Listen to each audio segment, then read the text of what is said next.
اب انسان جو ہے جمع کیسے کرے، یہ تو پہلے کا ہوا، اور کچھ باتیں نکاح کے لیے خاص اور کچھ عام تھی۔ اب نکاح کی رات بھی ہو سکتی ہے اس میں انوالو، اور ادر زندگی کا اور حصہ جہاں میاں بیوی ہم بستری کرنا چاہتے، اب جمع کیسے کرے؟ جمع سے مراد، جب میں الفاظ کہہ رہا ہوں تو شرمگاہ کا جمع ہونا اور ملنا اس سے مراد ہے، میرا یاد رکھیے، ٹھیک ہے، کہ انسان اسے اب جمع کیسے کرے۔ اس کے تعلق سے بہت ساری غلط فہمیاں ہوتی ہیں، انشاءاللہ آج اس کے ازالے کرنے کی کوشش کروں گا۔ اب انسان اپنی بیوی سے کیسے جمع کر سکتا ہے؟ آئیے اللہ رب العزت کا جواب اپنی کتاب، اس کی کتاب میں جو اس نے دیا اس سے ہم شروع کرتے ہیں۔ اللہ رب العزت فرماتا اور کہتا ہے سورہ بقرہ سورہ نمبر 2 آیت نمبر 223، اور فرماتا ہے نساء حرث لکم فأتوا حرثکم ان شئتم، کہ اللہ فرماتا اور کہتا ہے تمہاری عورتیں تمہارے لیے کھیتیاں ہیں، اور تم جس طرح سے چاہو اپنی کھیتیوں میں آؤ۔ تمہاری عورتیں تمہارے لیے کھیتیاں ہیں، جیسا ایک کسان اپنے کھیت میں بیج ڈالتا ہے تاکہ اس سے فصلیں نکلے، تو تمہاری بیویاں تمہاری اولادوں کی پیدا ہونے کی وجہ ہے نا، اس کے بغیر کیسا ہوں گے؟ تو تم جو ہے اللہ رب العزت فرما رہا ہے کہ تم جو ہے پھر جہاں سے چاہو وہاں سے اپنے بیویوں میں داخل ہو، ٹھیک۔ اب اس کے تعلق سے کیا واقعہ آتا ہے، اس کے شان نزول میں رکھ دیتا ہوں، تو وہ پہلی بات بالکل انشاءاللہ جو آیت ہے وہ واضح ہو جائیں گے، کلیئر ہو جائیں گے۔ آئیے، جو ہے صحیح بخاری کی روایت ہے، جابر رضی اللہ عنہ فرماتے اور کہتے ہیں یہودی جو ہے یہ بات کہا کرتے تھے کہ آدمی اگر اپنی بیوی سے شرمگاہ میں اگلے حصے میں جہاں سے اولاد پیدا ہوتی ہے، ٹھیک ہے،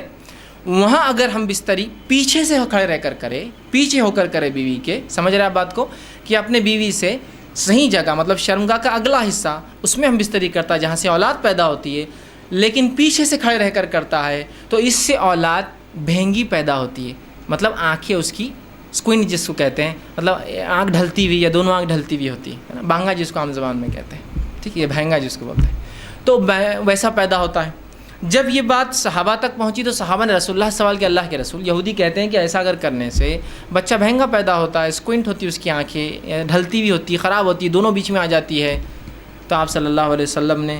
اس کے جواب میں اللہ رب العزت نے یہ آیت نازل کی۔ جب یہ آیت نازل ہوئی تو آپ نے فرمایا اور کہا آگے سے یا پیچھے سے مگر مقام پیدائش میں، آپ نے کیا کہا، آگے سے یا پیچھے سے لیکن مقام پیدائش میں، سمجھ رہا، مطلب جہاں سے اولاد پیدا ہوتی ہے وہیں انسان کر سکتا ہے، اس کے علاوہ کرنا حرام ہے۔ انشاءاللہ اس کی تفصیلات آگے رکھوں گا کیا حرام ہے اس معاملے میں، ٹھیک ہے، تو چاہے انسان آگے سے ہو پیچھے سے ہو لیکن مقام پیدائش میں۔ آئیے دوسری روایت، عبداللہ ابن عباس رضی اللہ عنہ فرماتے ہیں، یہ ابو داؤد کی روایت، آپ نے فرمایا تھوڑی طویل روایت ہے لیکن بہت ساری باتیں علم کی اس میں آ رہی ہے اس روایت کے اندر، بالخصوص اس مسئلے کے تعلق سے۔ وہ کہتے ہیں مدینہ میں انصار جو ہے یہودیوں کی اتباع کرتے تھے، چونکہ انصار تو مشرک تھے، ان کے پاس کوئی عقیدہ نہیں تھا، یہ تو لیکن اہل کتاب کو یہ بڑا اونچا سمجھتے چونکہ وہ کتاب کے حامل لوگ تھے، تو ہر چیز میں وہ یہودیوں کو فالو کرتے، حتیٰ کہ یہودی اپنے بیویوں کو چت لٹاتے، مطلب چہرہ اوپر اور عورت لیٹی ہے، اور اس کے بعد ہم بستری کرتے، تاکہ اس سے کیا ہوتا ہے، سطر کے لیے بھی اچھا ہے، انسان جب مرد لیٹ جاتا ہے عورت پہ تو پوری ڈھک بھی جاتی ہے، تو طہارت کے لیے بھی اچھا ہوتا ہے، اور سطر پوشی کے لیے بھی خامہ کا زیادہ سطر کھلتا نہیں ہے، اچھا ہوتا ہے۔ تو یہودی صرف اس پوزیشن کو، اس طریقے کو حلال مانتے تھے، چونکہ انصار رسول اللہ صلی اللہ علیہ وسلم کے آنے سے پہلے، اسلام سے پہلے ان کو دیکھتے تھے، ان کو فالو کرتے تھے، اس معاملے میں بھی یہودیوں کو فالو کرتے تھے، کہ نہیں یہودی بول رہے تھے اہل کتاب ہے، ان کے پاس ایک دین دھرم تھا جو اللہ کی طرف سے آیا، تو لہٰذا ان کو فالو کرنا چاہیے، تو اس معاملے میں ان کی بھی اتباع کرتے تھے۔ عبداللہ ابن عباس رضی اللہ عنہ فرماتے ہیں لیکن ہم جو مہاجر تھے، ہم مکے والے لوگ، مکے کے جو لوگ تھے، وہ مختلف قسم سے اپنے بیویوں سے تعلقات قائم کرتے، آگے سے پیچھے سے لٹا کر، ہاتھوں پہ ان کو کھڑے کر کے، مختلف چیزوں سے، اور جنس کی جو ہے ہم بستری کی لذتیں اٹھایا کرتے تھے۔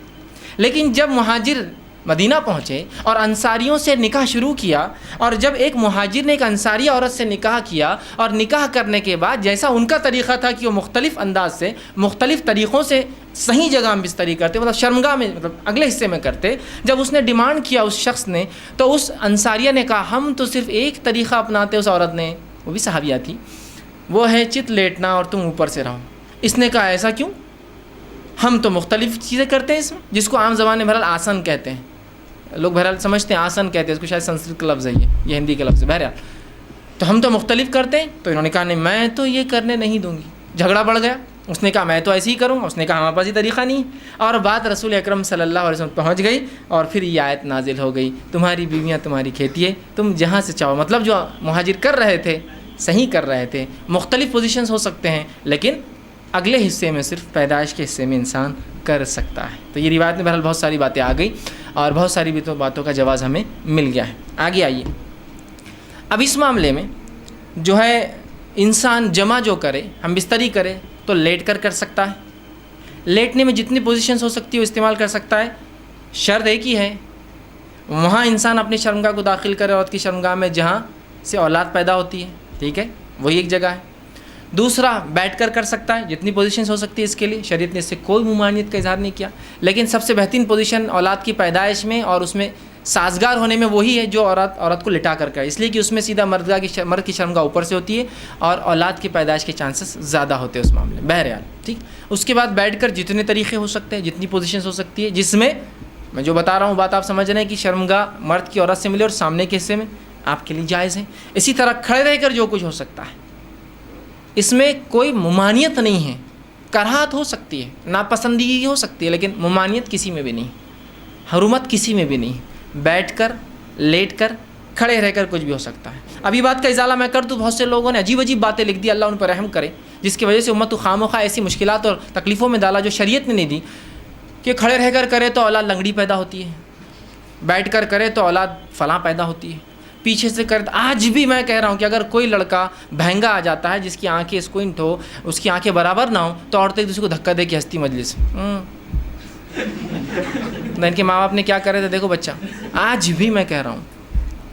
کیسی عجیب بات ہے یار، شریعت کلیریفیکیشن دے رہی ہے، قرآنی آیتیں نازل ہو رہی ہے، اور اس کے بعد بھی کہ ہماری عقلیں، اب عقلوں کا کیا بھائی، علم کی کمی ہی یہ سب چیزوں کی وجہ ہے۔ لا علمی جو نقصان پہنچاتی ہے نا، وہ کوئی چیز، کوئی ہتھیار، کوئی دشمن آپ کو جو نقصان نہیں پہنچائیں گے نا، آپ کی اور ہماری لا علمی اسلام کے تعلق سے نقصان پہنچاتی ہے۔ بہرحال تو کوئی بھی پوزیشن اختیار کر سکتے، کوئی ممانعت کسی بھی پوزیشن کی ثابت نہیں ہے۔